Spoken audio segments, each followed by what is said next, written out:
তুই আমায় প্রশ্ন করলি, আমাকে একদিনও হরিনাম করতে দেখিসনি, আমি কি মরে গেছি?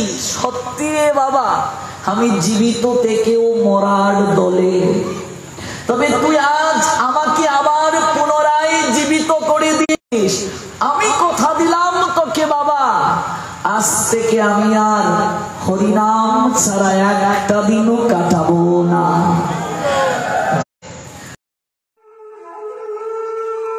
কৃষ্ণ স্টুডিও চ্যানেলে আপনাকে স্বাগতম। ক্ষমা ধৈর্য শিরোমণি নময় মে শ্রীমতে ভক্তি কুসুম শ্রবণায় বৈ বিষ্ণুপাদায় দেবায় কৃপাবৃতয়ে নমো নমঃ। শ্রী গৌর করুণামূর্তি কৃপাপূর্ণ কলিবর শ্রী ভক্তি কুসুম বন্দে রাধা কুঞ্জ নিবাসিন নময় বিষ্ণুপাদায় কৃষ্ণ প্রেষ্টায় ভূতলে শ্রীমতে ভক্তি সিদ্ধান্ত সরস্বতী নামিনে নমো গৌর কিশোরায় সাক্ষাৎ বৈরাগ্য মূর্তয়ে বিপ্রলম্ভ রসমবুধে বুঝায়তে নমঃ। আনন্দ লীলাময় বিগ্রহায় হেমাবদিব্য ছবি সুন্দরায় তস্মৈ মহাপ্রেম রস প্রদায় চৈতন্য চন্দ্রায় নমো নমস্তে। কৃষ্ণায় বাসুদেবায় হরে পরমাত্মনে প্রণতক্লেশনাশায় শ্রী গোবিন্দায় নমো নমঃ। তপ্ত কাঞ্চন গৌরাঙ্গী রাধে বৃন্দাবনেশ্বরী বৃষভানুসুতে দেবী প্রণমামি হরিপ্রিয়ে। মহাপ্রসাদ জননী সর্ব সৌভাগ্য বর্ধিনী আদি ব্যাধি হরা নিত্য তুলসী ত্বাং নমস্তুতে। শ্রীরূপে শ্রী সনাতন ভট্ট রঘুনাথ শ্রীজীবী গোপাল ভট্ট দাস রঘুনাথ এই ছয় গোসাই করি চরণ বন্দন জানাতে বিঘ্ন নাশ অভীষ্ট পূরণ। এই ছয় গোসাই যার মুই তারু দাস দাসবার পদরেণু মুর পঞ্চগ্রাস তাদের চরণ সেবী ভক্ত শনিবাস জনমে জনমে মোর এই অভিলাষ। এই ছয় গোসাই প্রভু মোরে করু দয়া চরণে শরণে নিলাম দাও পদ ছায়া এই ছয় গুসাই জবে ব্রজে কইলা বাস রাধা কৃষ্ণের নিত্য লীলা করিলা প্রকাশ মনিরানন্দে বল হরি হরি ভজ বৃন্দাবন শ্রী গুরু বৈষ্ণব পদে মজাইয়া শ্রী গুরু বৈষ্ণব পাদ পদ্ম করি আস নাম সংকীর্তন কহে শ্রী নরোত্তম দাস জয় শ্রী কৃষ্ণ চৈতন্য দয়াল প্রভু নিত্যানন্দ শ্রী অদ্বৈত গদাধর শ্রীবাসাদি শ্রী গৌর ভক্ত বৃন্দ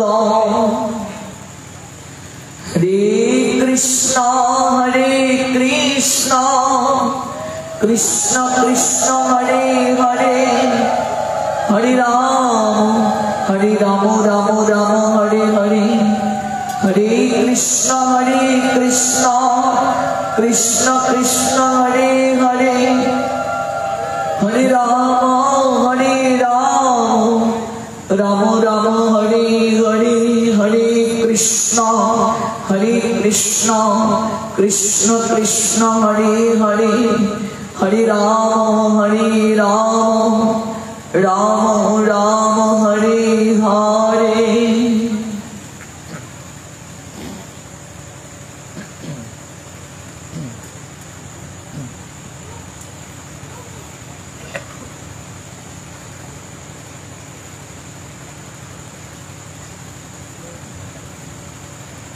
বিশ্ব প্রকৃতির চিরন্ত রীতি অনুসারে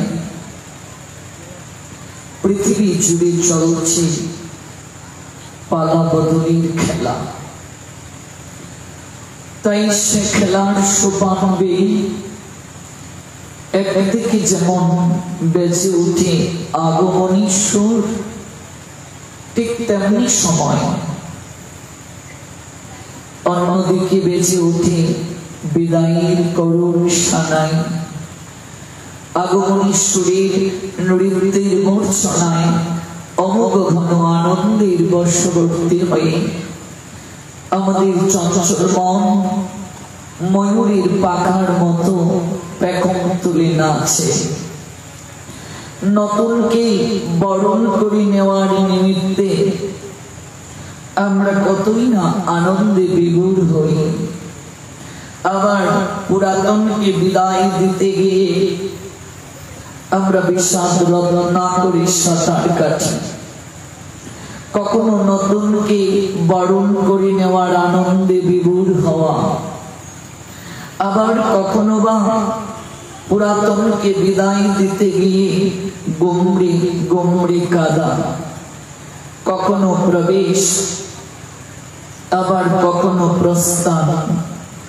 এই প্রবেশার প্রস্থানের নাট্যমঞ্চে অনাদিকাল থেকে জীব সকল পরিভ্রমণ করছে। এই পরিভ্রমণ ততদিন যাবৎ চলবে যতদিন না দুঃখহারি জনার্দন শ্রী গোবিন্দের চরণ প্রাপ্ত না হওয়া যাবে। ততদিন যাবতীয় আষাঢ় যাওয়ার চক্রবুহে আবর্তিত হতে হবে। আশা এবং যাওয়ার যে পরিভ্রমণ, যে ব্যাধির কারণে এই আশা এবং যাওয়ার পরিভ্রমণ চলছে, এই ব্যাধির নামই হচ্ছে ভবব্যাধি। এই ব্যাধি নিরাময় যার নিকটে গেলে সম্ভব, যার নিকটে গেলে পরামর্শ সম্ভব, ভবব্যাধি দূর হওয়ার ঔষধ সেবন করা সম্ভব, যে স্থলে গেলে এই প্রক্রিয়াটি স্বয়ং সম্পূর্ণ হবে, সেই স্থলটির নামই হল সাধু সঙ্গ। সাধু সঙ্গে হরি কথা শ্রবণই পারে একমাত্র আমাদের বারংবার আসা যাওয়ার চক্রব্যূহ থেকে নিষ্কৃতি প্রদান করতে। তারই মনোরথে ভারতের ঝাড়খণ্ড রাজ্যের দুমকা জেলার শিকারিপাড়া থানাস্থ বাকিজুর পোস্ট সংলগ্ন সারসাজুল গ্রামে 7 দিবস ব্যাপী সর্বসাক্ষী সর্ববিরাজমান সর্বক্ষমতার অধিকারী পরমেশ্বর ভগবান শ্রী গোবিন্দের অপরাকৃত মুখনিঃসৃত বাণী শ্রীমদ্ ভগবত গীতা এবং তারই অনিন্দময় লীলা মাধুরী শ্রীমদ্ ভাগবত, যে ভাগবত অমল পুরাণ মহাপুরাণ, তারই আঙ্গিকে অপরাকৃত যজ্ঞ অনুষ্ঠান চলছে ধারাবাহিকতায়। আজকের এই তৃতীয় রজনীতে বহুদূর দূরান্ত থেকে যারা উপবেশন করেছেন এই যজ্ঞস্থলীতে, প্রত্যেকেরই রাতুল রাঙ্গা চরণে আমি অভাজন ভক্তিপূর্ণ প্রণতি নিবেদন করছি। বাঞ্ছা কল্পতরুভ্যশ্চ কৃপা সিন্ধুভ্যেব চ পতিতানাং পাবনেভ্যো বৈষ্ণবেভ্যো নমো নমঃ।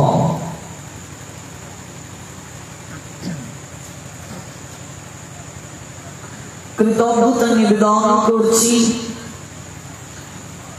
এই অনুষ্ঠানটির পশ্চাতে অসীম কুমার মন্ডল মহোদয় এবং তাকে যারা সহায়তা করে এই অনুষ্ঠানটির শ্রীবর্ধন করেছেন এবং যারা অংশগ্রহণ করে এই যজ্ঞস্থলী অনিন্দময়তা বৃদ্ধি প্রাপ্ত করেছেন, উভয়ের প্রতি রইল কৃতজ্ঞতা অঞ্জলি। ইন্টারনেটের কল্যাণে যারা আছেন দেশ এবং দেশের বাহির থেকে এবং পরবর্তীতে ইউটিউবের মাধ্যমে যারা এই পুরো অনুষ্ঠানটিকে শ্রবণ করবেন, আপনাদের প্রত্যেককে ভারতের ঝাড়খণ্ড রাজ্যের দুমকা জেলার শিকারিপাড়া থানার ভক্তবৃন্দের পক্ষ থেকে অভিনন্দন জ্ঞাপন করছি। গতকাল ভগবানের কথা যেখানে বিশ্বরাম টেনেছিলাম, আজ সেই জায়গা থেকেই পুনরায় শ্রবণ করব। প্রত্যেকে নৈকট্যে বিনম্র নিবেদন, আমরা যেটুকু সময় ভগবানের কথা শ্রবণ করব, সেই শ্রবণ যেন আমাদের কায় মনোবাক্যে হয়। শ্রবণ করছি আমরা প্রণামের বিধি, কেমন করে আমরা প্রণাম নিবেদন করব। গতকাল বলেছিলাম এখনো সনাতন ধর্মের হিন্দু সমাজের 1/3 লোকেরা প্রণাম কিভাবে দিতে হয় সেটি তারা জানেন না। আমার এই অল্প বয়সের জীবনে অগণিত সাধুগুরু বৈষ্ণব মহন্তের সান্নিধ্যে যাওয়ার সুযোগ হয়েছে। আমার এই ভাগবত আলোচনার জীবন 15 বছরের বেশি, বৃহৎ প্রোগ্রামে যাওয়া 15 বছর। আপনাদের আশীর্বাদে ছোটবেলা থেকেই হরিকথা আস্বাদন করার সুযোগ হয়েছে আমার। পূর্বজন্মের সৌভাগ্য না থাকলে সেটি সম্ভব নয়, বহু জন্মের সৌভাগ্যের কারণে সেটি সম্ভব হয়েছে। কাজে আমারই দীর্ঘকাল এপার বাংলা অপার বাংলা এবং ইন্টারনেটের মাধ্যমে সারা বিশ্বে হরিকথা প্রচার করতে গিয়ে অগণিত লোকের সাহচর্য প্রাপ্তির সুযোগ হয়েছে। অসংখ্য গুরু বৈষ্ণব ভগবানের সান্নিধ্য প্রাপ্তি হয়েছে। আমি দেখেছি সনাতন ধর্মের হিন্দু সমাজের 1/3 লোকেরা শাস্ত্রীয় নিয়মে যেভাবে প্রণাম দেওয়ার বিধান রয়েছে সেই প্রণামটি পর্যন্ত আমরা দিতে পারি না। প্রথম রজনীতে আমরা শ্রবণ করেছিলাম ভাগবতের আসরে গিয়ে কি করে বসতে হয়, বসার নিয়ম কি। উপবেশন করে ভগবানের কথা শ্রবণ করেছেন। সুখদেব কোনো বড় ছোট নির্ণয় হয় না। আমরা যে সর্বস্বামী পাদের বন্দনা করি, শ্রীরূপ শ্রী সনাতন ভট্ট রবি হরি দিন তো গেল সন্ধ্যা হলো পার করো আমার, সে যে পিছে সে আগে গেল আমি রইলাম বসে। যে আগে আসে সে তো আগে এই জগতে ভবের গাটি গিয়ে বসে থাকে যদি তার পার হওয়ার সম্বল সংগ্রহ না হয়। বয়সে ছোট পিছনে এসেছে, যদি পার ঘাটের সম্বল থাকে তাহলে আমার পূর্বে সে হাসতে হাসতে চলে যাবে। বয়সে বড় হয়েও আমাকে গিয়ে ঘাটে বসে থাকতে হবে। রূপ গোস্বামী পাদ বয়সে ছোট, সংসার ত্যাগ করলেন সনাতনের পূর্বে, যার কারণে বৈষ্ণব ভুবনে রূপ গোস্বামী পাদ জ্যেষ্ঠ। সকল সম্মান প্রদর্শন করলেন। এই আসনে যিনি বসবেন মনে রাখবেন তিনি হলেন ব্যাস দেবীর প্রতিনিধি। যে কেউ এই আসনে বসতে পারবে না। 4টি প্রাথমিক যোগ্যতা প্রয়োজন এই আসনে তাকে বসতে গেলে। তিনি অবশ্যই জীব হিংসা করবেন না, তিনি অবশ্যই নেশা জাতীয় দ্রব্য সেবন করবেন না, তিনি অবশ্যই মৈথুন কার্য করবেন না, তিনি অবশ্যই দুতক্রীড়া খেলবেন না। তাকে সদ্গুরু পরম্পরায় আশ্রিত দীক্ষিত হতে হবে, হরিনাম করতে হবে, তিলক প্রয়োগ করতে পারবে। কিন্তু সেই উপমা উদাহরণ শাস্ত্রের বাহিরে হবে না। যার কারণে সুখদেব যিনি এই আসনে বসবেন তিনি ব্যাস দেবের প্রতিনিধি। তিনি ভাগবতের কথা, ব্যাস দেবীর কথা জগৎকে পুনরাবৃত্তি করবেন, জানিয়ে দেবেন। যার কারণে এই আসনের নাম ব্যাস আসন। সাধারণ ভক্ত থেকে ব্যাস আসনের আমরা ভাগবতের আসরে এসে উপবেশন করব, কি করে বসব, যারা এসেছেন প্রথম রজনীতে তারা জেনেছেন। দ্বিতীয় রজনী গতকাল আমরা জেনেছি শ্রীমদ্ ভগবত গীতা থেকে। সর্বপ্রথম শ্লোক নবম অধ্যায় রাজবিদ্যা রাজগুজ্জ যুগের 34 নম্বর শ্লোক। সঞ্জয়ের 3টি, তৃতীয় অধ্যায় করবেন একক ভাবে ভগবান কথা বলছেন যে কয়টি অধ্যায় মনে রাখবেন, আমরা একটি অধ্যায় পেলাম। অধ্যায় অক্ষর ব্রহ্মযুগ, মোট শ্লোক সংখ্যা 28টি। দ্বাদশ অধ্যায় ভক্তি যুগ, একটি চতুর্দশ অধ্যায় গুণাত্রয় বিভাগ যুগ, মোট শ্লোক সংখ্যা 27টি, ভগবানের 26টি, অর্জুনের একটি। পঞ্চদশ অধ্যায় পুরুষ 28টি, ভগবানের 71টি, অর্জুনের 2টি, সঞ্জয়ের 5টি। এই হলো 700 শ্লোক। ভগবান অনুষ্টুপ ছন্দে 645টি শ্লোক রয়েছে, 30 রয়েছে, 28 বার শ্রী ভগবান উবাচ রয়েছে, অর্জুন উবাচ 22 বার আছে গীতায়। এই গীতাঞ্জলি শ্রীমদ ভগবত গীতাকে কেন্দ্র করে লিখা। দুর্ভাগ্য বাঙালি জাতি, দুর্ভাগ্য সনাতনী হিন্দু জাতি, আজকে পাশ্চাত্যের অনেক দেশে শ্রীমদ ভগবত গীতাকে কলেজে ইউনিভার্সিটিতে পড়ানো হয়। ঠাকুরগড়ে লাল মরার কানে কি হরিনাম কখনো যায় বাবা? মরাকে হরিনাম ডেড বডিটাকে স্পর্শ করে স্নান করতে হয়, মালা দিয়ে তাকে শ্মশানে নিয়ে যাচ্ছে আর বলছে বলো হরি হরি বল, বলো হরি হরি বল, বলো হরি হরি বল, আর কীর্তন করছে।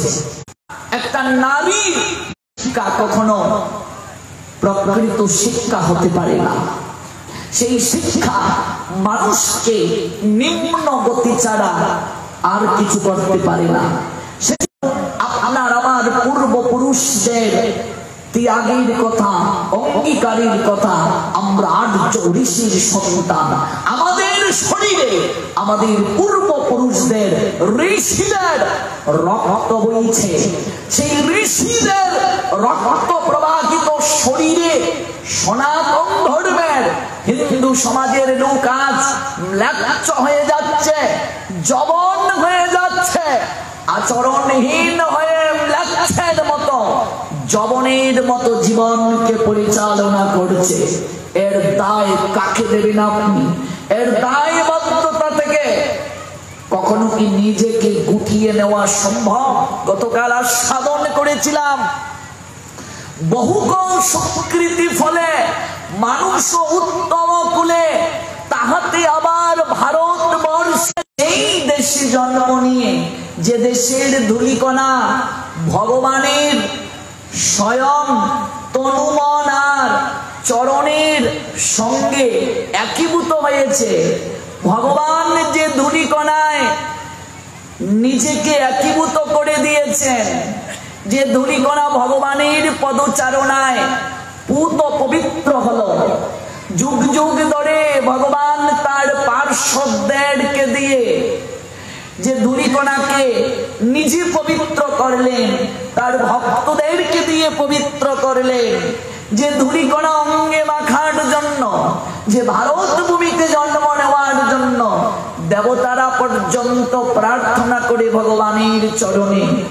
সেই ভারত ভূমির অনুষ্ঠান থেকে শুরু করে, জীবন শৈলী থেকে শুরু করে, জীবন পরিচালনার স্বতঃসিদ্ধ রুটিন থেকে শুরু করে, এখন আর নিজেদেরকে শাস্ত্রের যে বিধান দেওয়া হয়েছে সেই বিধানটির দিকে দৃষ্টি দিলে আর নিজেদেরকে সনাতনী বলা যায় না।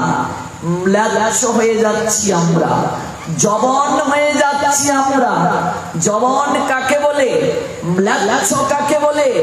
আচারহীন যে সেই ম্লাচ্ছ, সদাচার বিহীন যে সেই হলো জবন। তাহলে মনে রাখবেন, জীবিত অবস্থায় আমাদের হরিনাম করতে হবে। জীবিত অবস্থাতেই আমাকে ধুতি তিলক আদি পরা উচিত। মরার পরে ধুতি পরালে আমার কল্যাণ হবে না। মৃত লোকটিকে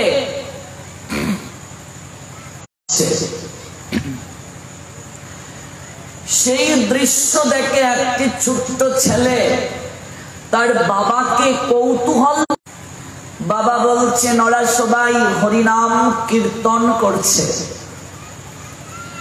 ছোট্ট ছেলেটি বাবার মুখের দিকে তাকিয়ে বলল, সবাই হরিনাম করছে বাবা, যে লোকটা শুয়ে আছে সে কেন হরিনাম করছে না? বাবা বললেন, ও কি করে হরিনাম করবে, ও তো মরে গেছে। মরে গেলে কেউ হরিনাম করতে পারে না, মরে গেলে কেউ কীর্তন করতে পারে না। ছোট্ট ছেলে তার বাবার চোখের দিকে চোখ রেখে অবাক বিস্ময়ে বিবেককে প্রশ্ন করো, মা এখানে মরার দলে কয়জন আছো? কতজন বাবাজি মরার দলে আছো? প্রশ্ন করো। জীবিত থেকে মরা কজন এখানে? মরা যদি তুমি উদ্ধারের প্রক্রিয়াকে আশীন না করো, যে সন্তান জীবিত অবস্থায় মা বাবার সেবা করলো না,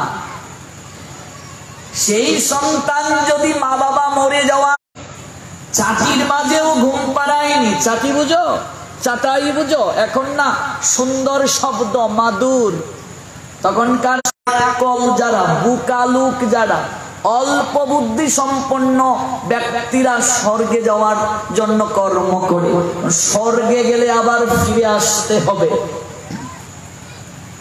জীবিত অবস্থায় যে ব্যক্তি মা বাবার সেবা করলো না, মরার পরে তুমি 10 গ্রামের লোক নিমন্ত্রণ করে খাওয়ালে আর বাবার শ্রাদ্ধে হরিনাম দিলে, অষ্টপ্রহর 16 প্রহর আর গয়ায় গিয়ে পিণ্ড দিলে, এগুলো মন সান্ত্বনা ছাড়া আর কিছুই নয়। তুই আমায় প্রশ্ন করলি, আমাকে একদিনও হরিনাম করতে দেখিসনি, আমি কি মরে গেছি? সত্যি রে বাবা, আমি জীবিত থেকেও মরার দলে। তবে তুই আজ আমাকে আবার পুনরায় জীবিত করে দিস। আমি কথা দিলাম তোকে বাবা, আজ থেকে আমি আর হরিনাম ছাড়া একটা দিনও কাটাবো না। হরিনাম করছি না, ভগবানকে ডাকছি না, ভগবান কি করে চলতে হবে, জীবনকে পরিচালনা করতে হবে, সেই উপদেশ না, আচরণ করলো না। এটি ওদের একটি ক্ষমা, ওরা যদি ভগবানের তত্ত্বদর্শা, কিন্তু যার চোখে আলো আছে, এই দুটো নয়ন দ্বারা সুন্দর পৃথিবীকে যে দর্শন করতে না, কেউ হাঁটতে না শিখে আছে গো, যে আমি তো আচার খাবো তাই আমি হাঁটবো না, তাহলে সে হলো বোকা। তার কারণ স্মরণ করবেন না, তিনি বলবেন, ওরে দেখ দেখ, আমার সন্তান আমাকে ডাকতে শিখছে, ডাকার জন্য চেষ্টা করছে, দদামি বুদ্ধি আগম, আমি তাকে বুদ্ধি যোগ দান করব। এবার কেউ যদি ভুল হবে এই বইয়ে গীতা না পড়ে, তাদের অবস্থা হচ্ছে এই কবিতার মতো। আমি তো বাংলা সাহিত্য নিয়ে পড়াশোনা করেছি, তাই সাহিত্যের ভাষায় বলি। দ্বিজেন্দ্রলাল রায় একজন কবি, সে একটা প্রতিজ্ঞা করেছে। প্রতিজ্ঞাটা কি? আমি স্বদেশের তরে জীবনকে উৎসর্গ করব। সকলে বলিল, নন্দলাল তুমি দেশের তরে জীবন উৎসর্গ করবে, এটি তো অত্যন্ত সুকান্তময়। তখনকার সময়ে কলেরা মরে গ্রামের গ্রাম শেষ হয়ে যেত, উন্নত চিকিৎসা ছিল না। নন্দের ভাই কলেরায় মরে, দেখিবে তাহারে ভাইয়ের কলেরা হয়েছে, সে গিয়ে সেবা করছে না। তৎকালীন সময়ে মানুষের মাঝে কুসংস্কার ছিল, কলেরা হলে তার মাঝেও কলেরা ছোঁয়াচে আসবে, এরকম একটা মানুষের মাঝে কুসংস্কার ছিল। তাই ভাবছে, আমি যদি ভাইয়ের গালি দিয়া সব গদ্যে পদ্যে বিদ্যা করিল জাহির, করিল ধন্য দেশের জন্য নন্দ খাটিয়া খুন, লেখে যত তার দ্বিগুণ ঘুমায় খায় 10 গুণ। খায় কয় গুণ?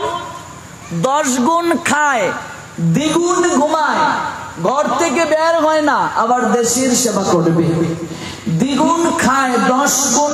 ভাই কলেরায় আক্রান্ত, তার সেবা করে না, বলে আমি যদি ভাইয়ের সেবায় জীবন দেই, দেশের মানুষের কি করে সেবা করব? নন্দ একদা কাগজেতে এক সাহেব গাড়ি যদি মরিয়া যায়, দেশের মানুষের সেবা কে করবে?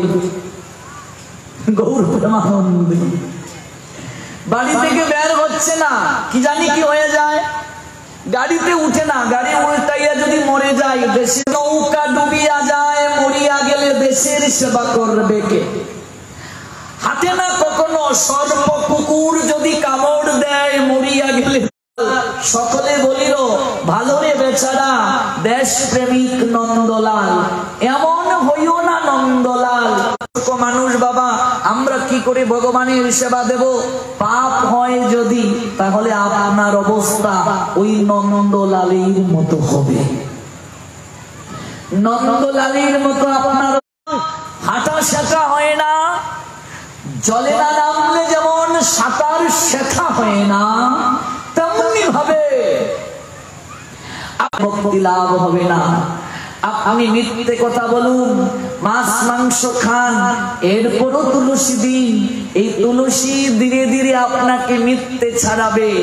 আপনি 100টা মিথ্যে কথা বলেন, এই তুলসীর কৃপায় একটা মিথ্যে কথা কমে যাবে, তারপর আরেকটা কমে যাবে, তারপর আরেকটা কমে যাবে। এক জন্মে না হোক, কোন এক জন্মে আপনি শুদ্ধ বিশুদ্ধ কৃষ্ণ ভক্ত হয়ে যাবে। উল্টে যদি মরে যায়, নৌকায় উঠে না, নৌকা ডুবে যদি মরে যায়, ঘরে বসে আবার সে দেশের সেবা করবে। বাহাবা বাহাবা বাহাবা নন্দলাল। আমাদের এই সনাতন সমাজে দশায় ধুতি পড়ুন, জীবন দশায় গীতা পড়ুন, জীবন দশায় আপনাকে ব্যবসায় যেতে হচ্ছে, চাকরিতে যেতে হচ্ছে, স্কুল কলেজ ইউনিভার্সিটিতে যেতে হচ্ছে, সব জায়গায় বসন যদি আপনি গ্রহণ না করেন তাহলে তো হবে না। বিয়ে বাড়িতে গেলে যেমন একটু সেই শাড়ি পাঞ্জাবি পরে কি কেউ ভাগবতে যাবে? যাবে না। ভাগবতে যাওয়ার জন্য আলাদা ড্রেস রয়েছে। এটা এই জগতের জন্য, এই ভাগবতের জগতের জন্য তো আলোচনা।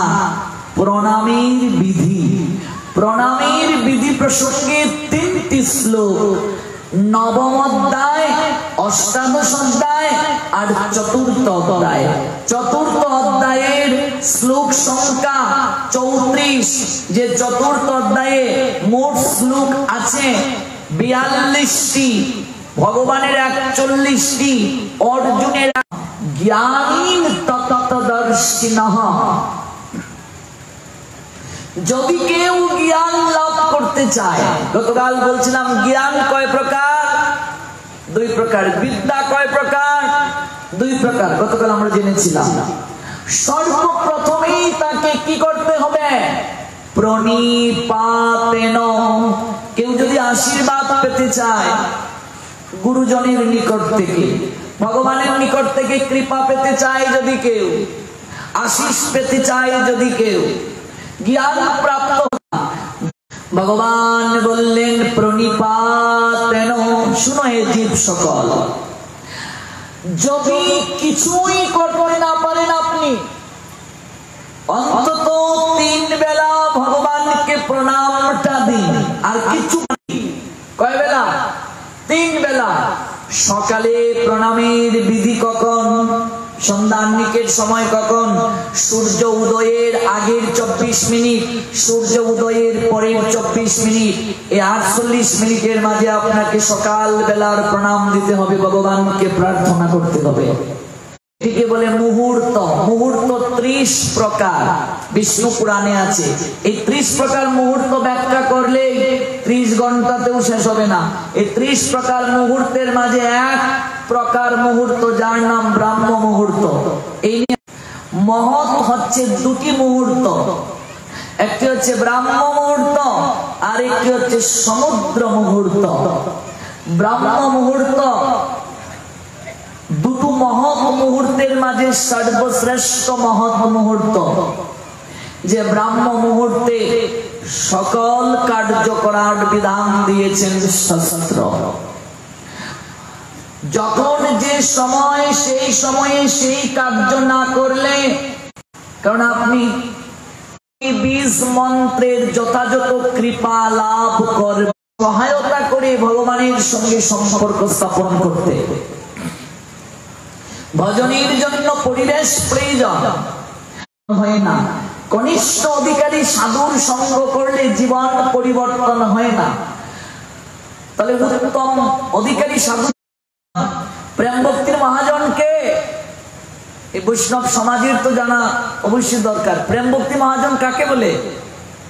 নরোত্তম দাস ঠাকুরকে, যিনি নিত্যানন্দ শ্রী গুরু চরণ পদ্ম গিয়ে ভগবানকে প্রণাম দেবে।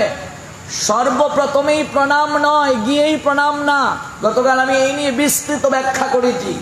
সর্বপ্রকাশের শক্তি থাকতো পদ্ম বলতো, এভাবে মধু প্রাপ্তি হওয়া যায় না রে মূর্খ, অকারণে আমায় কেন কষ্ট দিচ্ছিস? ওরে আমার পদ্মবন থেকে যেমন মধু আহরণ করতে গেলে মধু চক্রে যাওয়া প্রয়োজন, ভগবানের কল্পতরু বৃক্ষ, যে বৃক্ষের নিচে মানুষ যাহা প্রার্থনা করে তাহাই প্রাপ্তি হয়। গুরু বৈষ্ণব যথার্থ যারা, তাদের এত শক্তি ভজবেন। একটা নতুন দোকান যাচ্ছে না, এটি গিয়ে যদি গুরু বৈষ্ণব, পরিবারের কথা, তোমার পরিবারের সদস্য কয়জন, সাধুদের সঙ্গে আলাপের বিষয় নয়, এগুলো গিয়ে গুরু বৈষ্ণবের সঙ্গে আলাপের বিষয় নয়। গুরু বৈষ্ণব মৃত্যু সংসার বর্তনী, সেই ব্যক্তিকে বারংবার জন্ম মৃত্যুর চক্রাকারে ফিরে আসতে হবে। শ্রদ্ধাটা সর্বপ্রথম প্রয়োজন। চৈতন্য চরিতামৃতের মধ্যলীলার ভক্তি, ভগবানের চরণে যে একান্ত রতি, তাকে ভক্তি বলে। রতি কাকে বলে? যে ভালোবাসা কামনা শূন্য, তাকে রতি বলে। এই রতি আছে ওই বিক্রি করে দেন, বলছেন বিক্রি নিতে সমাত্মন ভক্তব্য থেকেই ধীরে ধীরে উড়তে উড়তে উড়তে প্রেম লাভ হয়। কাজে গুরু বৈষ্ণবের পাছে পাছে, হে বৈষ্ণব ঠাকুর আমি কাঙ্গাল, কৃষ্ণ নিজে আচরণ করে জগৎকে শিক্ষা দিলেন আমার শ্রীমান মহাপ্রভু।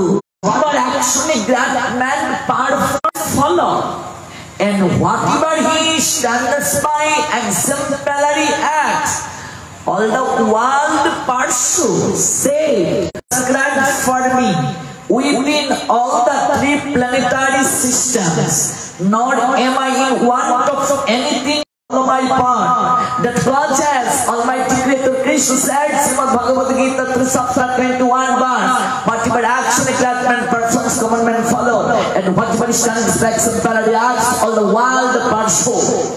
নিজে আবান্তাই লোক শিক্ষার জন্য গয়ায় আসলেন। গয়া দামে গিয়েই পিণ্ড দিলেই যে বাপ মা উদ্ধার হবে তা নয়। তাহলে গয়া দামে লক্ষ লক্ষ লোক পিণ্ড দান করছে, কোথায়? অবস্থার উন্নতি নেই কেন?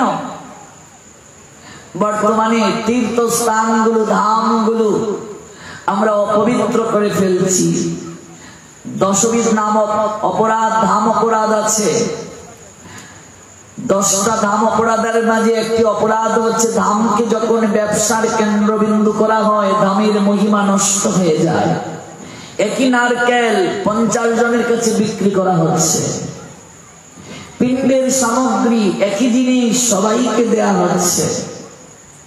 পান্ডাদের যে উৎপাত, শুদ্ধাচার, এগুলো এখন রহিত হয়ে কেবল এগুলো ব্যবসা বৃত্তি হয়ে গিয়েছে। একটু টাকা দিলে অসদাচারী আচরণবিহীন লোককেও বিগ্রহের সঙ্গে নিয়ে গিয়ে আলিঙ্গন করিয়ে দেয়া হচ্ছে। কাজেই এই কলিযুগে ধামের পবিত্রতা দুষ্ট লোকের কারণে নষ্ট হবে, সেটা ভাগবত মাহাত্ম্যে উল্লেখ আছে। এরপরও নিষ্ঠা সহকারে যদি কেউ ধাম দর্শন পরিক্রমা করে, ধামগুলো নিত্য শাশ্বত, অবশ্যই সেখানে ক্রিয়া আছে। গৌরহরি জগৎকে শিক্ষা দেওয়ার জন্য তিনি যখন গয়ায় আসলেন, গয়ায় এসে গয়াসুরের বুকের মাঝে ভগবান শ্রীহরির চরণ দর্শন করে হাউমাউ করে কেঁদে উঠলেন গৌরহরি। শুনছি আমরা গুরু বৈষ্ণবের নিকটে কি চাইতে হয়, অতঃপর আমরা প্রবেশ করব গুরু বৈষ্ণব ভগবানের নিকটে গিয়ে প্রণামটা কিভাবে দিতে হয় সেই বিষয়ে। গয়াসুরের বুকে ভগবানের চরণ দর্শন করে গৌরহরি অজুর দ্বারায় কান্না করছেন, মাটিতে গড়িয়ে গড়িয়ে কান্না করছেন। আমার প্রাণের ঠাকুর বুড়া যখন ক্রন্দন করতেন, তখন তার চোখ দিয়ে শ্রাবণীর বর্ষণের ন্যায় জল বের হতো, পিস্কারির ন্যায়।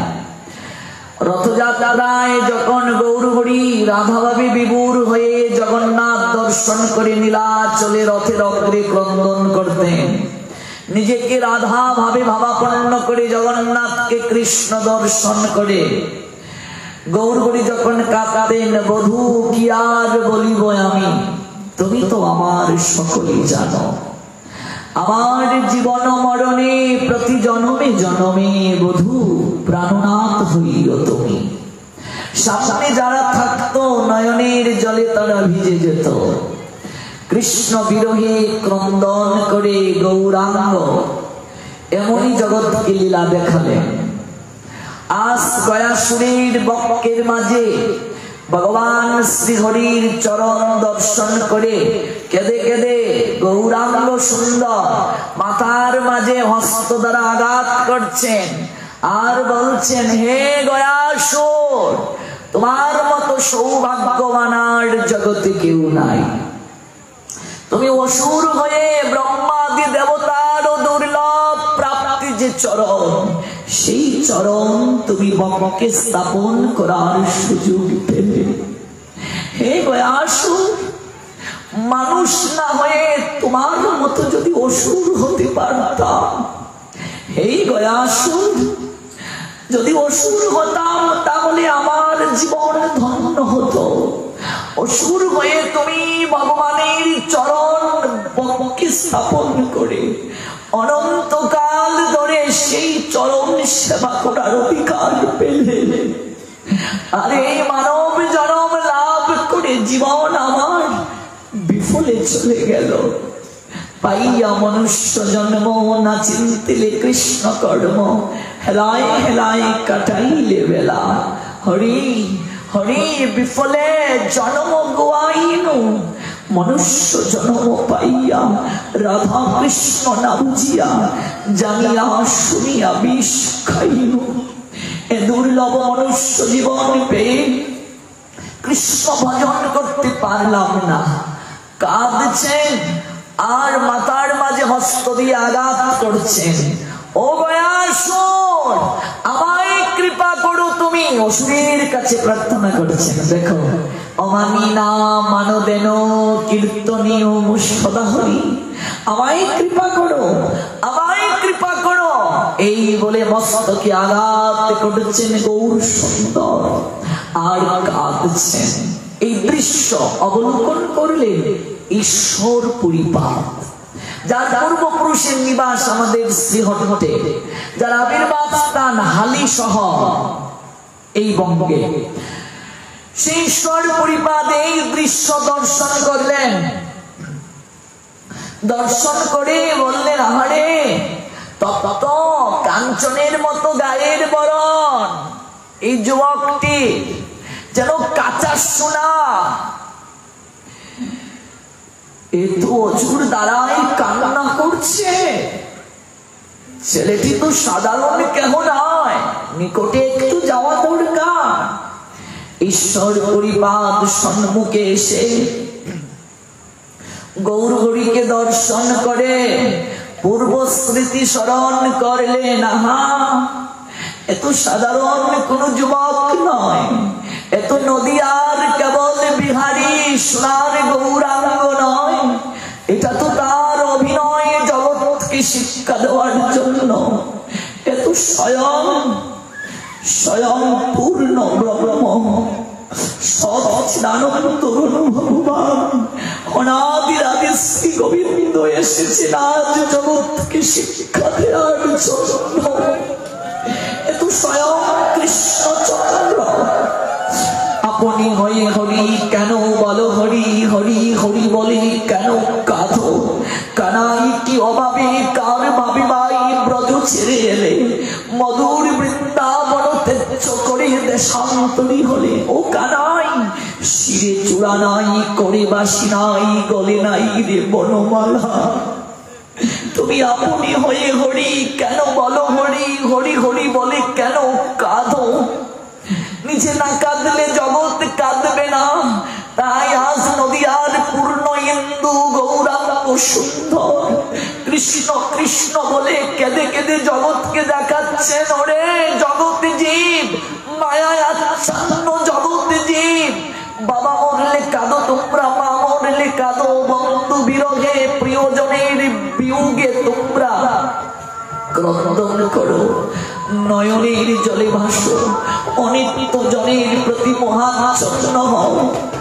যদি কাঁদতে হয় একবার কৃষ্ণ বলে কাঁদো, এ জীবন ধন্য হয়ে যাবে। কৃষ্ণ বলে কাঁদিতে সুকৃতি জন, সেই ক্রন্দন দর্শনে হয় সর্ববিঘ্ন বিমোচন।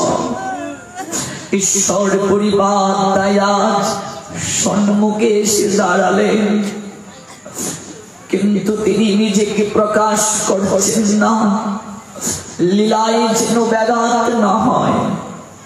আমার গৌর হরি ঈশ্বর পরিবারকে দর্শন করে দুটো চরণের দিকে দৃষ্টি দিলেন। দেখো, গুরু বৈষ্ণব দর্শন করে সর্বপ্রথম চরণের দিকে দৃষ্টি দিতে হয়, তারপর প্রণাম। চরণের দিকে দৃষ্টি দিলেন, তারপর দুটো হাত এমন করে তুললেন। গতকাল বলেছিলাম, ভগবানের মন্দিরে যখন যাবে, গুরু বৈষ্ণবের নিকটে যখন যাবে, সর্বপ্রথমে চরণের দিকে দৃষ্টি দেবেন। দেখেন সব জায়গায় মায়া আছে, চরণে কেবল আছে কৃপা। এজন্য গুরু চরণকে, বৈষ্ণব চরণকে তরণীর সঙ্গে, তরি অর্থাৎ নৌকা, নৌকার সঙ্গে তুলনা করা হয়েছে। এ গুরুদেব, দাও হে তোমার চরণ তরি, আমি ভব সাগর পার হয়ে যাই। ভব সাগরে দিলাম পারি, গুরু যদি হও কান্ডারি। দাও হে তোমার চরণ তরি, ভব সাগর পার হয়ে যাই। তারপর দুটো বাহু তুলে আত্মসমর্পণ করবে ভগবানের মন্দিরে গিয়ে। গতকাল ব্যাখ্যা করেছিলাম, এই হাত তোলার অর্থ আত্মসমর্পণ। দ্রৌপদীর লীলা গতকাল শুনেছিলাম, হাত কতটুকু তুলতে হয় তাও শুনেছিলাম। গুরু বৈষ্ণবের নিকটে গিয়ে উত্তদ্র, তারপর চরণ থেকে ধীরে ধীরে মস্তক পর্যন্ত দৃষ্টিটা আনতে হবে, তারপর প্রণাম। লুটিয়ে পড়লেন গৌর হরি, কেঁদে কেঁদে বলছেন, সেই লীলা লিপিবদ্ধ করলেন। কৃষ্ণ দ্বৈপায়ন বেদব্যাস কলিযুগে বৃন্দাবন দাস ঠাকুর হয়ে আসলেন। লিখলেন তিনি শ্রী শ্রী চৈতন্য ভাগবত। চৈতন্য ভাগবতে বৃন্দাবন দাস ঠাকুর লিখলেন, প্রভু কহে গয়া যাত্রা সফল আমার, যতক্ষণে দেখিলাম চরণ তোমার। গৌর হরি বললেন, আমার আজ গয়া যাত্রা সফল হলো। হে মহাত্মন, হে বৈষ্ণব ঠাকুর, হে বাচ্চা কল্পতরু, আমার তীর্থে আসা সফল হলো। আমার মতো বৈষ্ণবের চরণ দর্শন করে আমার জীবন আজ ধন্য হলো, আমার তীর্থে আসা সার্থক হলো। প্রভু কহে গয়া যাত্রা সফল আমার যতক্ষণে দেখিলাম চরণ তোমার। তীর্থে পিণ্ড দিলে নিস্তরে পিতৃগণ, যেই যারে পিণ্ড দেয় তরে সেই জন। তীর্থে গিয়ে যদি কেউ সদাচারী ব্রাহ্মণের মাধ্যমে যার উদ্দেশ্যে পিণ্ড দান করে, সেই ব্যক্তিটি কেবল উদ্ধার প্রাপ্ত হয়। মহাপ্রভু আজ জানাচ্ছেন, তোমা দেখিলেই কুটি পিতৃগণ অনায়াসে সর্ববন্ধ পায় বিমোচন।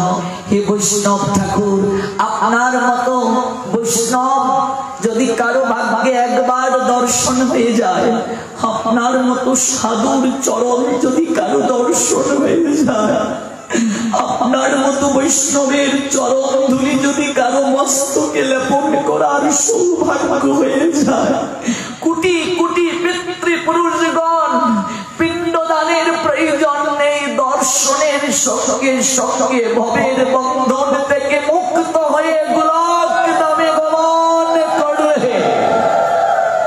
তোমা দেখিলে কোটি পিতৃগণ অনায়াসে সর্ববন্ধ পায় বিমোচন। অতএব তীর্থ নহে তোমারও সমান, তীর্থের পরম তুমি মঙ্গল বিধান। একজন যথার্থ সাধু বৈষ্ণবের নিকটে স্নান করে আমাদের দেহের সকল পাপ সকল ক্লেশ কালিমা গঙ্গায় দিয়ে আসি মলিন হয়ে। গঙ্গা যে গঙ্গা গোবিন্দের চরণ থেকে সৃষ্টি, সেই গঙ্গা মহতের সান্নিধ্য চায়, যার কারণে রুহিদাস বৈষ্ণব যিনি প্রসাদ গ্রহণ করলে স্বর্গে ঘন্টা বাজবে, লীলা তো জানেন নিশ্চয়। তাকে নিমন্ত্রণ করতে অর্জুন গিয়েছিলেন, গোবিন্দ পাঠিয়েছিলেন। অহংকার ছিল তার হৃদয়ে, আমি ক্ষত্রিয়, মুচির বাড়ি যাব, কৃষ্ণ ভজনী নাই জাতি কুলাদি বিচার। রুহিদাস তো ছাড়ার পাত্র নয়। বস্ত্র হাতে দিয়ে অর্জুনকে বলেছিলেন, একটু স্নান করে আসুন, আমার পরম সৌভাগ্য, একটু সাকন্য প্রসাদ না পেয়ে আপনাকে কখনো আমি ছাড়ব না। চাপড়া বেজানো গাতের জলে স্নান করবে, দূর থেকে অর্জুন নাক টান দিয়ে বলছেন, কোথায় এলাম? নিকটে গিয়ে দেখেন সেই গাতের জলে স্বয়ং মা গঙ্গা আবির্ভূত। অর্জুন তখন বলেছিলেন, মারে জগতের এত স্থান থাকতে মা এই চামড়ার যেন গাঠির জলে, রুহিদাস মুচির ঘাটের জলে তুমি কেন?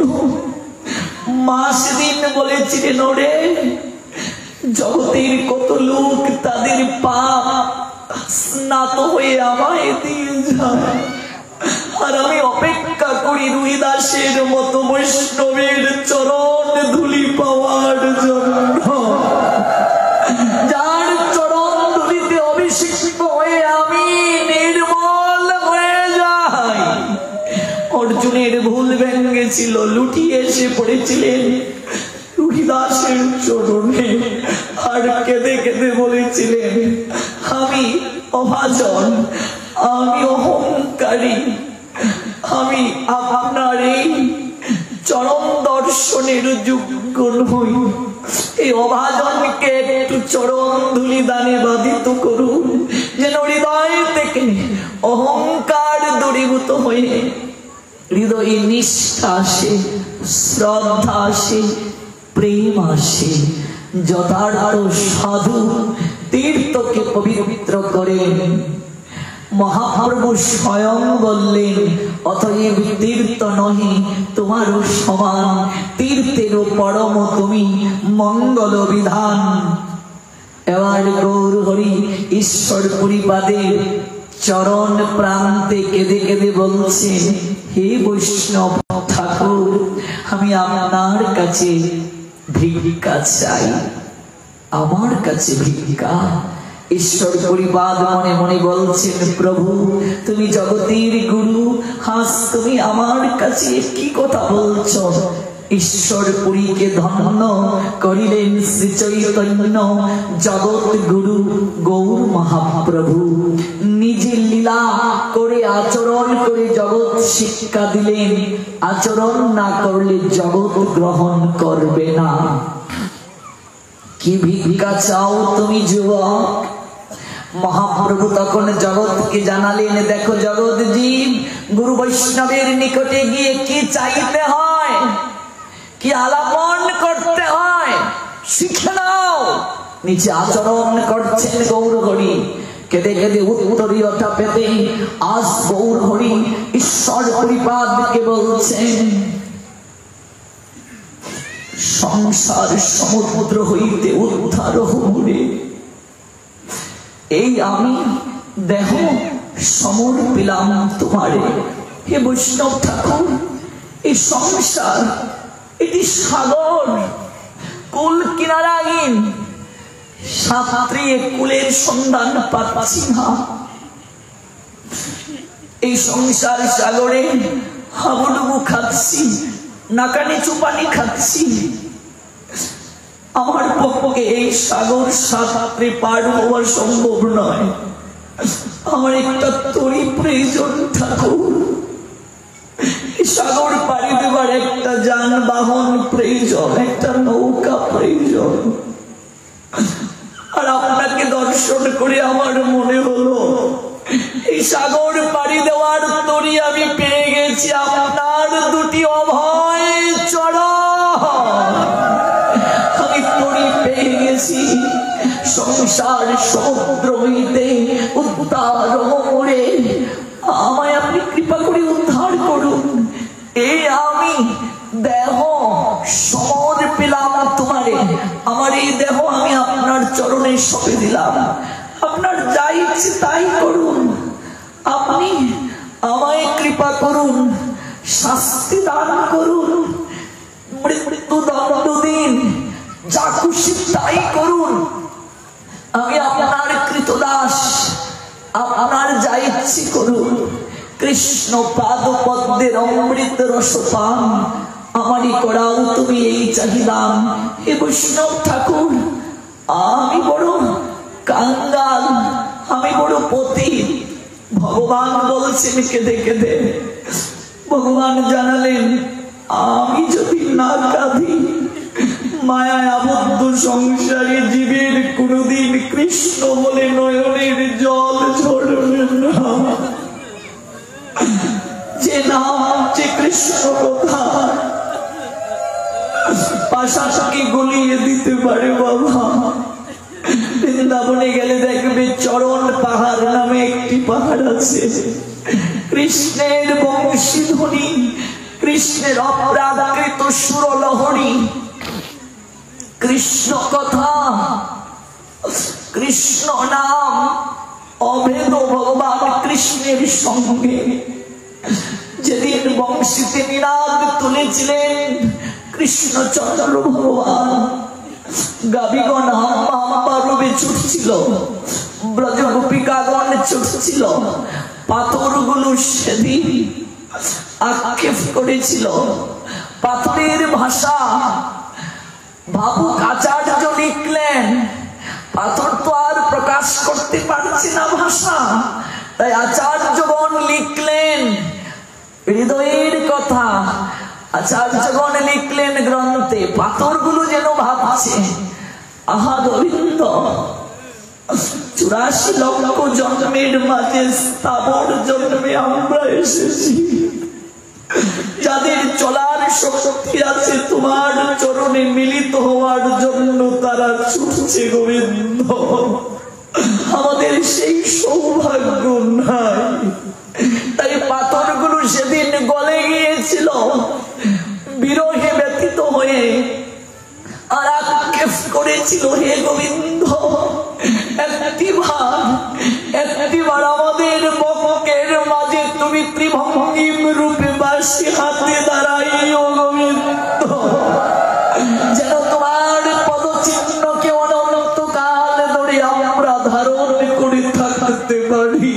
হে গোবিন্দ, ত্রিভঙ্গ ভঙ্গিম রূপ বংশীদারী অপরূপ রসময় গুণনিধিশালী বর্ণ নব জল হলধর শিরে শিখি পিচ্ছবর অলোকা তিলোকা শোভা পায় পরিধানে পীতবাস বদনে মধুর হাস হেন রূপ জগত মাথায় ইন্দ্র নীল যিনি কৃষ্ণ রূপকানি হেরিয়া কদম্ব মূলে আমার মন চাতন না চলে চরণ আমি সংসারে গেলাম ভুলে তুমি ত্রিভঙ্গিম রূপে একবার ওই চরণ চিহ্ন আমাদের বক্ষে স্থাপন করিও অনন্তকাল ধরে যেন সেই চিহ্ন আমরা ধারণ করতে পারি আজও চিহ্ন ধারণ করে আছেন চরণ পাহাড় মধুময় শ্রী বৃন্দাবনে যারা দর্শন করেছেন তারা জানেন যে কৃষ্ণ নাম কৃষ্ণ বিরোহী কৃষ্ণ প্রাপ্ত হতে পারিনি সে আকাঙ্ক্ষা সেই বিরহ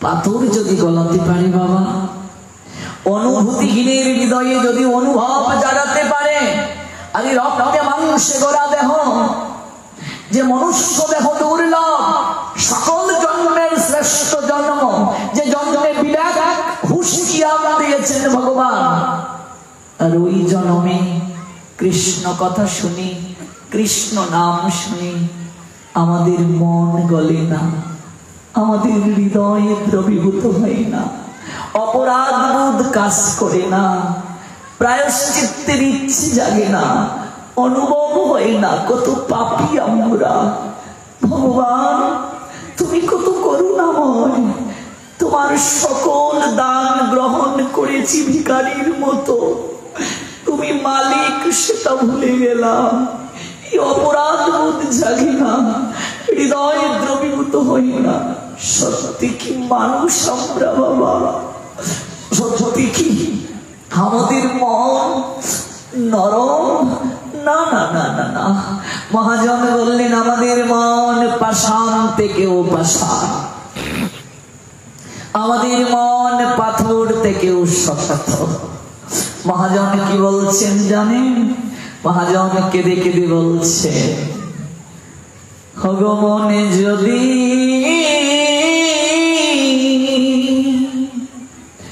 বৈরাগী হইত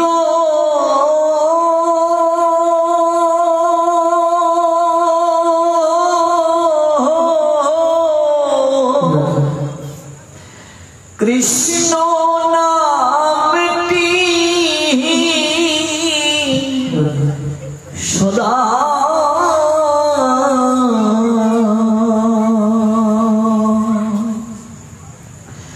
সদাই লইত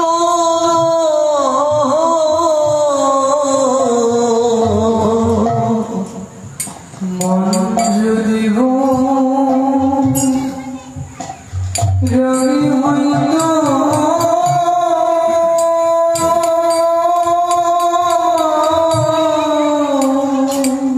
গৌর প্রেমানন্দে কৃষ্ণ নামটি সদা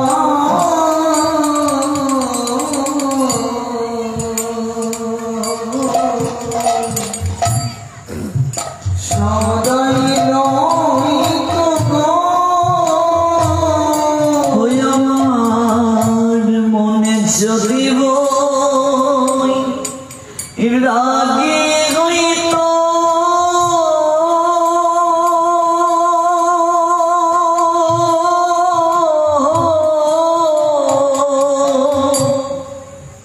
কৃষ্ণ নামটি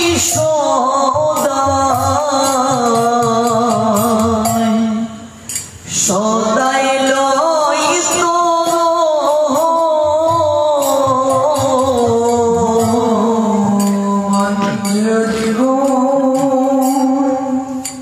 রাগী হইত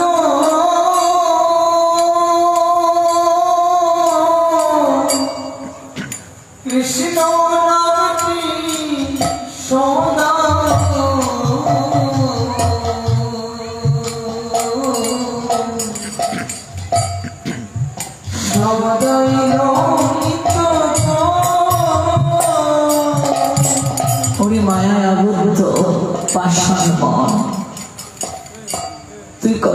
স্বপ্নে বিভোর হয়ে কল্পনার গগনে বিচরণ করে, কখনো রাজা মহারাজা সম্রাট হস।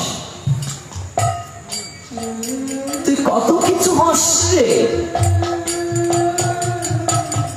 তুই একটিবার কি নারদের বিনা হতে পারিস না?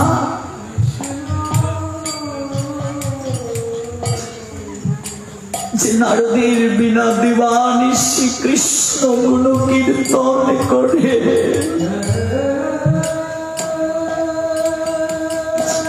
তুই একটিবার যদি বৈরাগী হতে পারতে,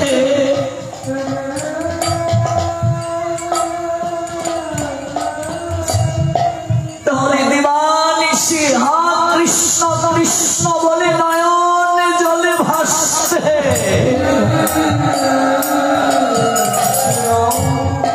ভগবান যদি আমার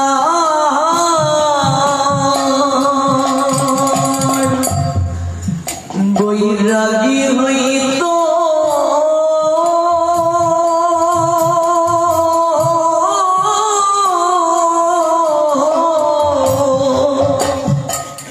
কৃষ্ণ নামটি সদা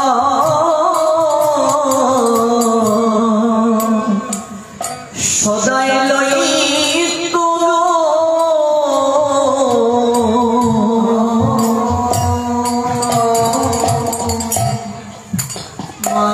যদি গো রাগী হত,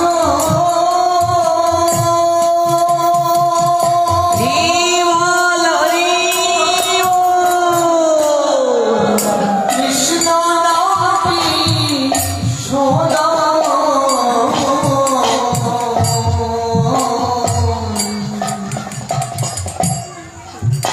সদাই লইত আমার বিপদে মন চলে সদা।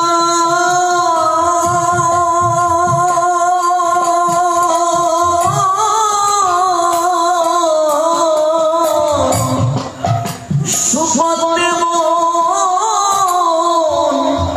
চলে না, মন তো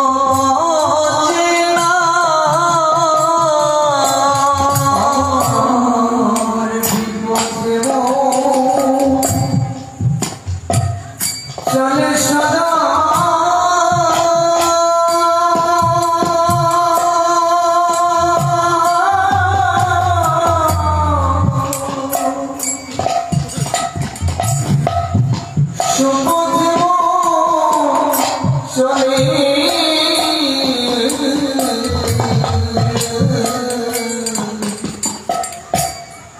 চলে না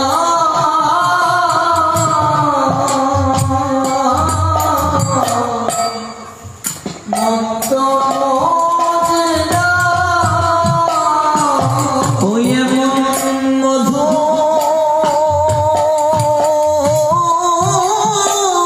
মাখা কৃষ্ণ নামে আমার মন তো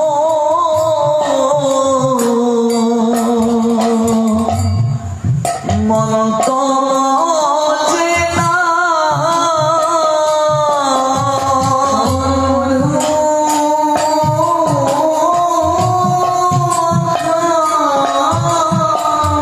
কৃষ্ণ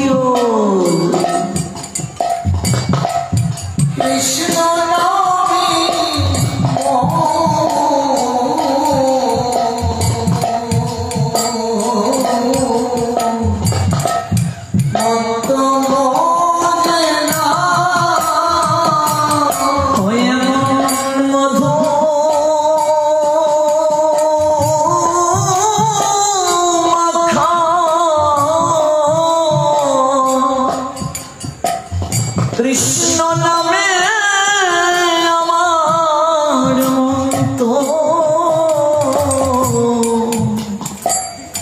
মন তো মজে না।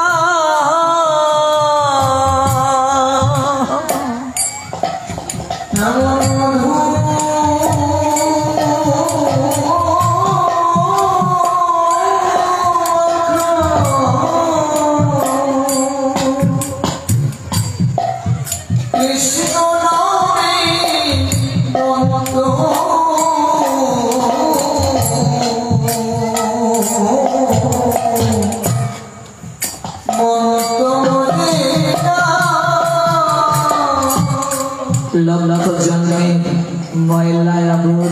যায় এই মন পাষাণ থেকেও শক্ত হয়ে গেছে রে মা, পাথরের ন্যায় হয়ে গেছে পাথর। যার কারণে কবিরাজ গোস্বামী পাদ বললেন, হেন কৃষ্ণ নাম যদি লহে বহুবা, হেন কৃষ্ণ নাম যদি লহে বহুবা,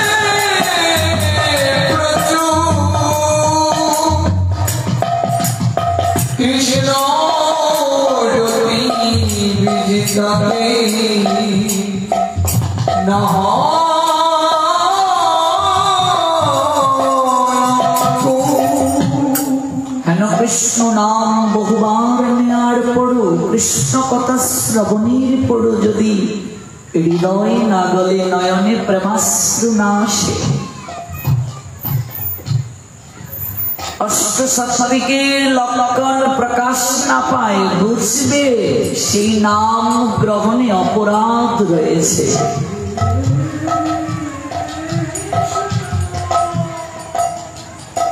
সেই সাধু সঙ্গ করার মাঝে অপরাধ রয়েছে।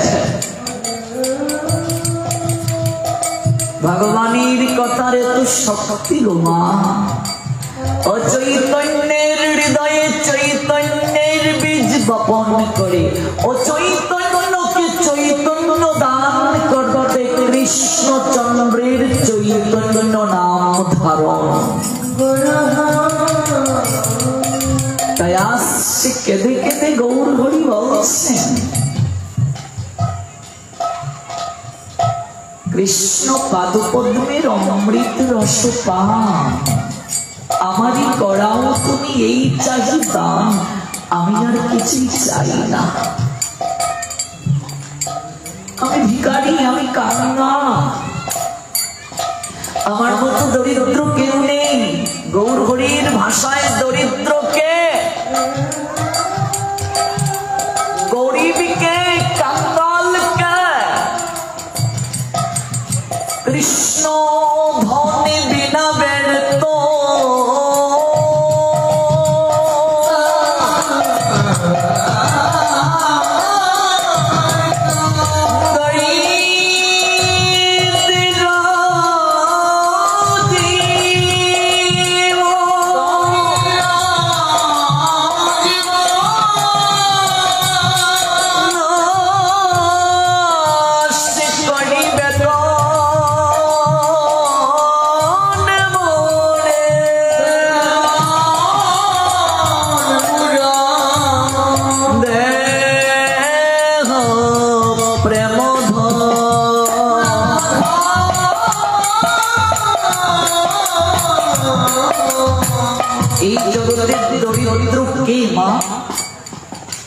মহাপ্রভু বলছেন যে কৃষ্ণ প্রেম ধন লাভ করতে পারল না, তার মতো কাঙ্গাল কেউ নেই, তার মতো গরিব কেউ নেই।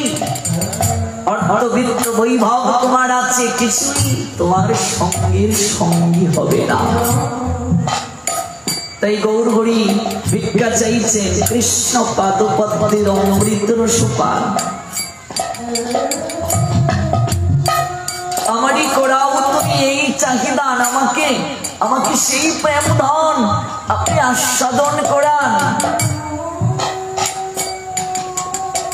এই গয়া যাত্রার পর নব জন্ম হলো নিমাইয়ে, গৃহে সেই তার পরিবর্তন। সচিমা অবাক হলেন, এ কোন নিমাই গো, ও কি আমার ছেলে? গুরু বৈষ্ণব কৃপা ব্যতীত যে ভগবানের কৃপা প্রাপ্তি সম্ভব নয়, এই লীলা তারও প্রকৃষ্ট প্রমাণ।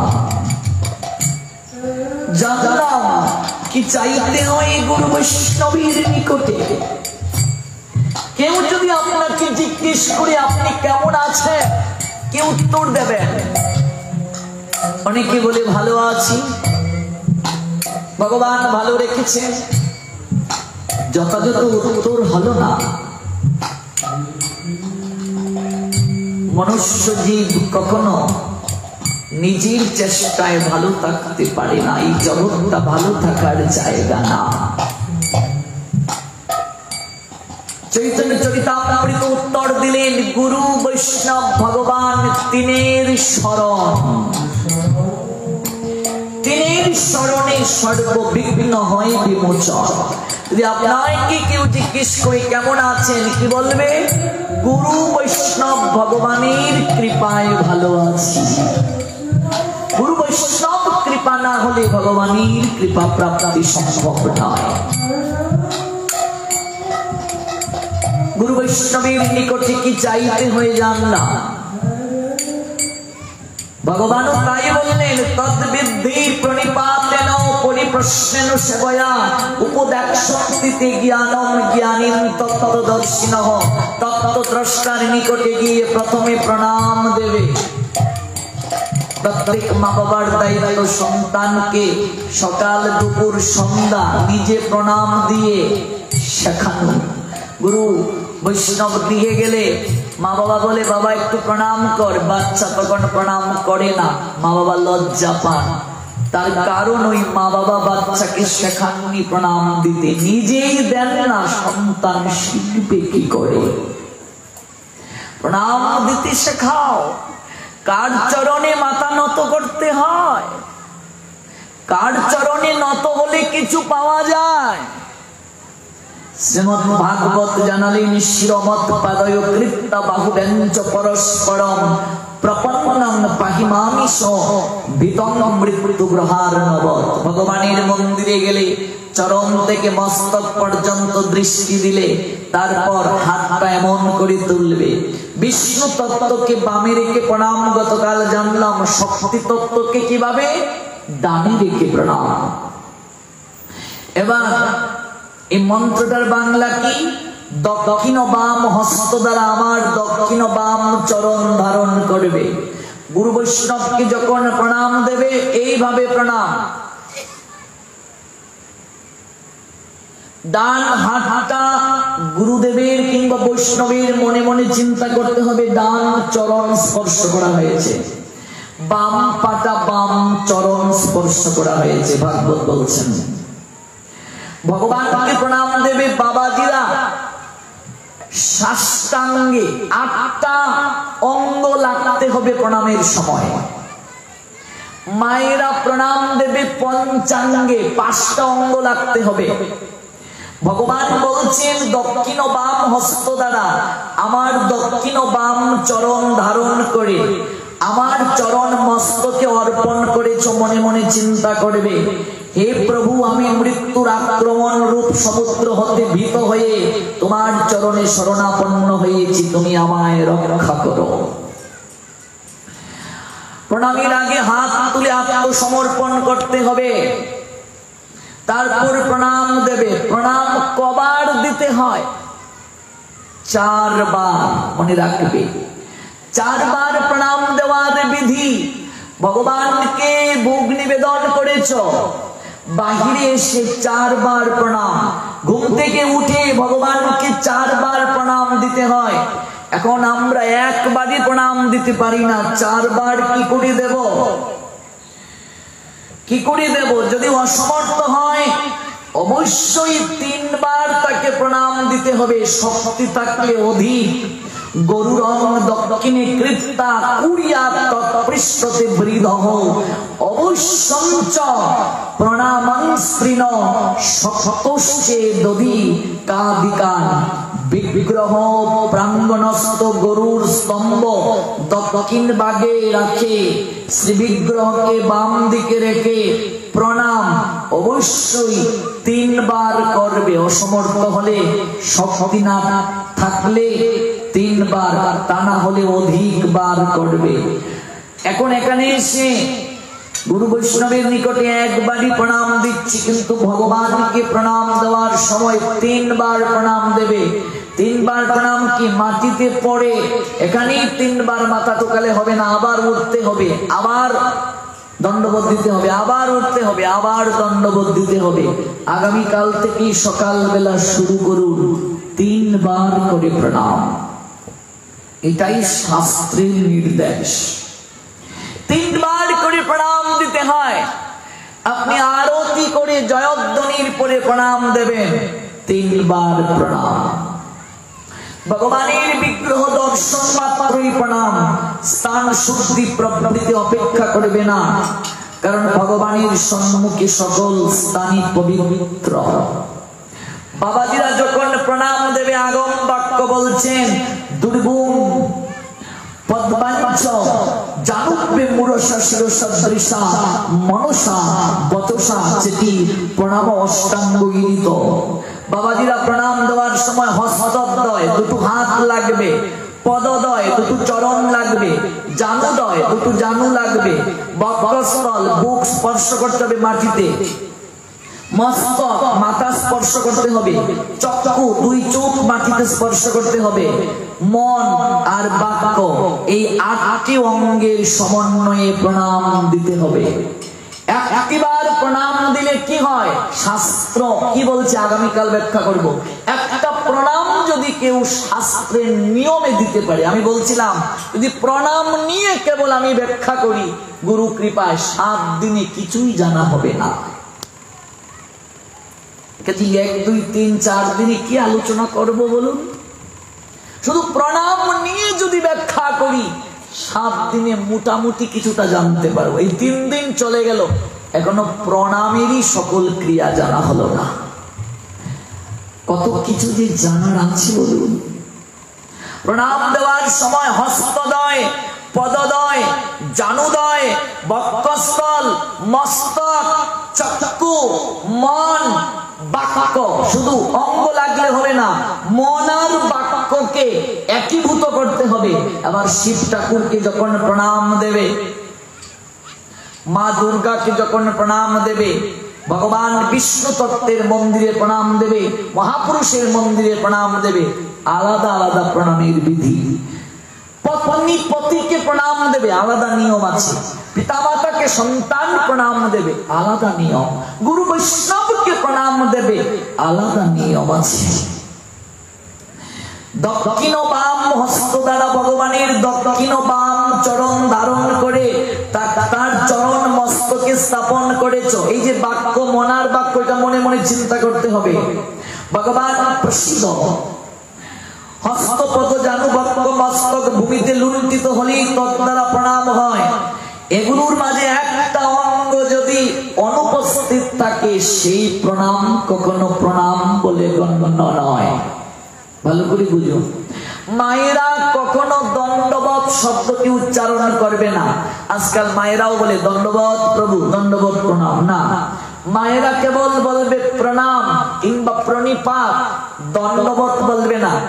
দণ্ডবত মানে কাঠির মতো শুয়ে পড়া। মায়েরা দণ্ডবোধ দেবে না, কারণ মায়েদের স্তন কখনো ভূমিতে স্পর্শ করা যাবে না। দণ্ডবোধ দিতে গেলে ভূমিতে শুয়ে পড়তে হবে কাঠির মতো। মায়েরা প্রণাম দেবে পঞ্চাঙ্গে, জানুবেন চৈব বাহুবেন শিরসা বচসা দিয়া পঞ্চাঙ্গক প্রণাম শেষ পূজা সুপ্রবরা বিমৌ। মায়েদের প্রণামের সময় জানুদয়, বাহুদয়, মস্তক, বাক্য আর মন, এই 5টা অঙ্গকে মিশে এটিকে পঞ্চাঙ্গে প্রণাম বলে। মায়েরা কখনো লম্বা হয়ে প্রণাম দেবে না। মায়েদের স্তন ভূমিতে স্পর্শ করা যাবে না, তাহলে অপরাধ হয়। ধরণী মাতা ক্ষুবিত হন, লক্ষ্মী অসন্তুষ্ট হন। মায়েরা আঘাত শক্তি মহামায়ার অংশ স্বরূপা। ধামে গিয়ে তুমি গোড়াগড়ি দিতে পারছো, সেটা আলাদা সাবজেক্ট, কিন্তু প্রণামের সময় দণ্ডবত মায়েরা দেবে না। দণ্ডবত শব্দটি উচ্চারণ করবে না মায়েরা, কেবল বলবে প্রণাম। বাবাজিরা প্রণাম দেবে সাষ্টাঙ্গে। সাষ্টাঙ্গে প্রণামের যেখানে পরিবেশ নাই, সেখানে পঞ্চাঙ্গে বাবাজিরা প্রণাম দেবে। কিংবা রাস্তা দিয়ে গুরু বৈষ্ণব যাচ্ছেন, সেখানে প্রণামের পঞ্চাঙ্গে দেওয়ারও পরিবেশ নেই, তাহলে আপনাকে হাত জোর করতে হবে, এইভাবে প্রণাম। যদি এই নমস্কার আমি দেই, এটার অর্থ কি? নমস্কার, নমস্কারের অর্থ কি? নমস্কার হচ্ছে পরমাত্মার প্রতি আত্মনিবেদন। কি বলছেন ঋষি কবি রবীন্দ্রনাথ? একটি নমস্কারে প্রভু, একটি নমস্কারে সকল দেহ লুটিয়ে পড়ুক তোমার এই সংসারে। ভাবা যায়? কল্পনা করা যায়? ভাবুন তো, গীতার ভাবাদর্শ কবিতায় লিখে দিলেন, ঘন শ্রাবণ মেঘের মতো রসির ভারী নম্র নত, একটি নমস্কারী প্রভু, একটি নমস্কারে সমস্ত মন পড়িয়া থাক তব ভবন দ্বারে। নমস্কার দিলে কিন্তু মনটা নেই, সেই নমস্কার কখনো ক্রিয়া হবে না। মনের সঙ্গে বাক্য, যাকে প্রণাম দেবে তার প্রণাম মন্ত্র বলতে হবে। মাকে প্রণাম দেবে, মাতৃ প্রণাম মন্ত্র বলতে হবে। বাবাকে প্রণাম দেবে সন্তান, পিতৃ প্রণাম বলতে হবে। দুর্গাকে প্রণাম দেবে, মা দুর্গার প্রণাম মন্ত্র বলতে হবে। বৈষ্ণবকে প্রণাম দেবে, বৈষ্ণবের প্রণাম মন্ত্র বলতে হবে। এটি হচ্ছে বাক্য। মন নিবদ্ধ প্রণাম মন্ত্র যদি কেউ না জানে, হৃদয়ের অভিব্যক্তি প্রকাশ করবে, নিজের মতো সাজিয়ে প্রার্থনা নিবেদন করবে। রবি ঠাকুর বললেন, নানা সুরের আকুল ধারা মিলিয়ে দিয়ে আত্মহারা, সমস্ত গান সমাপ্ত হোক নীরব পারাবারে। একটি নমস্কারে প্রভু, একটি নমস্কারে সকল দেহ লুটিয়ে পড়ুক তোমার এই সংসারে।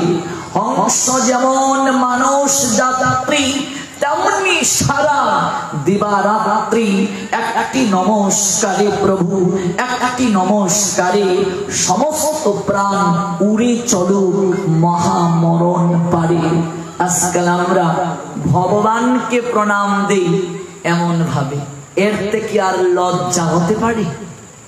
এইভাবে প্রণাম দেয় গুরু বৈষ্ণবকে, এইভাবে প্রণাম দেয়, এইভাবে প্রণাম দেয়। তোর দুটো হাত কেন দিয়েছেন রে ভগবান?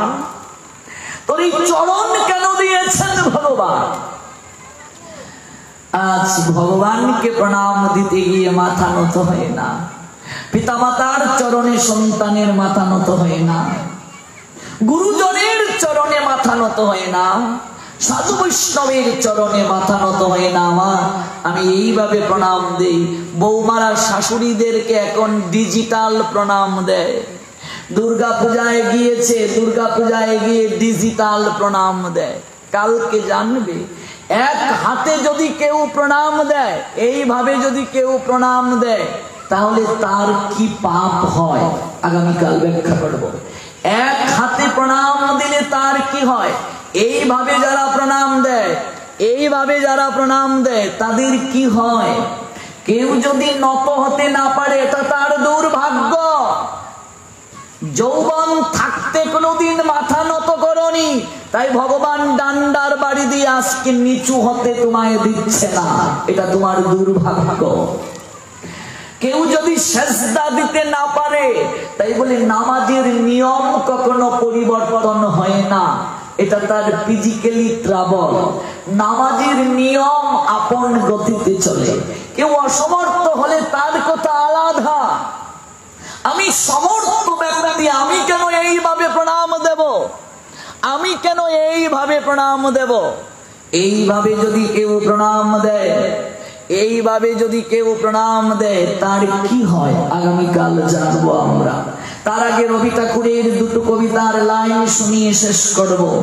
আমার মাথা নত করে দাও হে তোমার চরণ ধুলার তলে, সকল অহংকার হে আমার প্রভু ডোবাও চোখের জলে। অহংকারী ব্যক্তির মাথা নত হয় না।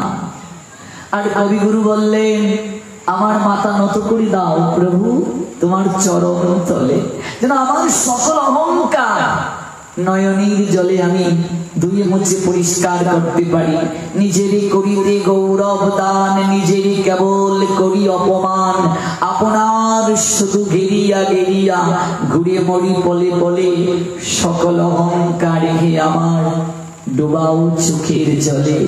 আমারে না যেন করি প্রচার আমার আপন কাজে, তোমারই ইচ্ছা করো কি পূর্ণ আমার জীবন মাঝে।